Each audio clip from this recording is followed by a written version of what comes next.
One thing we talk a lot about on the show, John, is this idea of like in marketing ops, the best ops pros are people that are super curious. Like they're constantly learning, they have a growth mindset. Part of that is like having a bit of shiny object syndrome, like always being hungry and checking stuff out and playing around with it. But also playing the role of being the grumpy ops person on the team who has to often say no to people and wrangle people back down to earth and say like, that's a really cool idea, and you don't wanna squash that curiosity and encourage them to keep learning other but you have to say, like, "This is the we're focused on. We can't purchase this tool right now. This other thing in HubSpot is good enough for us right now." What are your thoughts there? Like, how do you kind of, like, say no to some of that stuff and block out shiny object syndrome without, like, being known as the grumpy ops person who's, like, always saying no to I think you nailed it. Number one is curiosity. Like if you're hiring a marketing ops person, number one is curiosity. Number two is the capacity to say no. It's as simple as that. Um, there's a difference between, hey, this tool is really cool. I'm going to spend 4 hours tonight playing with it, learning it inside and out, and then making the decision on whether or not I'm going to say no. Like, get your hands dirty with the tool, but don't get the rest of your stack dirty until you're confident that that is the right direction to go and that the incremental improvement that that's going to have on the rest of your stack is sufficient to justify um, the ongoing maintenance that it's like any other product management role.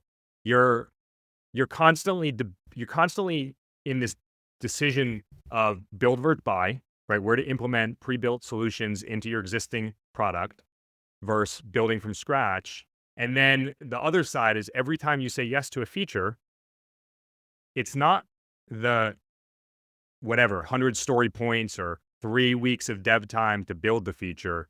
It's the 1 hour of maintenance that we have to account for on a go forward basis for the rest of our lives.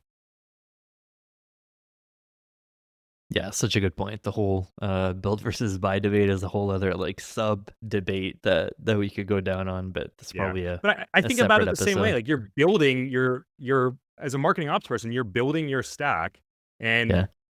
you're either building within your existing platform or you're buying some third party that has some specialty that can come in and bolt on and do that thing better, arguably better than whatever it is that you were able to hack together in your platform. And yes, they're going to continue to innovate on that.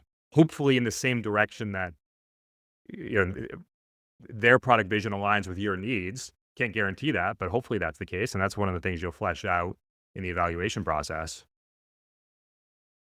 Yeah. I like what you said about the focus and about how, sometimes if we build something, we're gonna have to maintain it forever, and it's essentially like a weird version of tech debt or maintenance debt. I don't know what it's Yeah. called, but um, yeah, I think it's really tough. It's because I'm a big advocate of focus, but what I really like what you said around like let's do some of the legwork to understand what are the choices that we're making, and like you know will this tool that we buy or that we build actually produce results? And I think that sometimes, especially in marketing ops, and I've been guilty of this. Sometimes we can just say no by default, and it's just like no, like, there's a new thing. No, I don't wanna look at it. We're 100% focused on this. And I think every now and then, though, something does come, whether it's a solution or a tool or a new way of working that does change everything, and it does level up the entire team. So I struggle with that. I struggle with, trying to find that balance of, like, keeping our heads down and focused, but also being open to new ideas that could kinda change the way that we work. I don't know if that resonates with you, John, or you Well, disagree? are you saying no because of the tech debt it's creating, or are you saying, or are you actually evaluating the business opportunity and then saying and weighting that against the tech debt?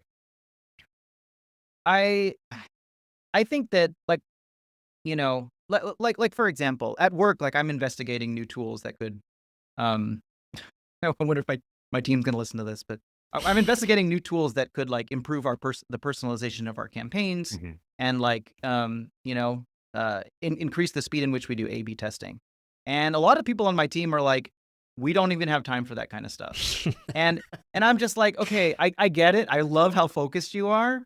But especially, like, today with everything changing, I feel like it's important to know what kind of capabilities are out there. And it could really improve the work that we're doing. And that's where the curiosity comes into play, but it's not jumping on everything. Like, Yeah. right? Look at the trends on LinkedIn over like the past the past 3 years, right? You've got I think I put a couple of them in the notes here, but like every 3 months, 2 months, there's another thing that comes up. And with dark social, PLG, demand gen over lead gen, RevOps, Web3, enrichment, AI SDRs, SEO versus AEO. Like, GTM engineering. yeah, exactly, right? Every 3 months there's something else, and there's a dozen products for each of those things. And I think it's Sure. worth being curious. Try 3 of them every time there's a new cycle, but you don't necessarily need to jump on every one of those things because you Mm. don't have the capacity and your marketing team doesn't have the capacity to actually run with it. So like be willing to try things, but you don't have to try everything. And it may not make sense for your business model. Some of those things make sense for PLG motions. Some of them make sense for sales-led motions. And it's easy to get excited about something because every LinkedIn influencer is talking about it. The other side of this question that we didn't talk about is, as a marketing ops person, when does adding another platform or another product actually mean it's going to reduce the work on you because it's going to become a self-serve product? And again, event management tools are a great example of this. When a company that was hacking together their events through their CRM onboards a platform like Excel Events, the event people stay out of the hair of the marketing ops team. So there's Mm. actually another win there. So that's another thing that you should be considering when thinking about Mm. building your stack.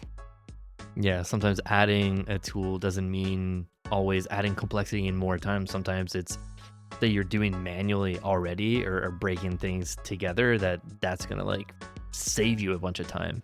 Right. It saved you a bunch of time because you're having to build it for these other internal teams. Right. Or those other internal teams are coming in and breaking your stack, or they're having to add custom objects to your CRM Mm. to support their business use case and pulling data like meal choice for an event that you just don't need in your CRM, right? That's just noise.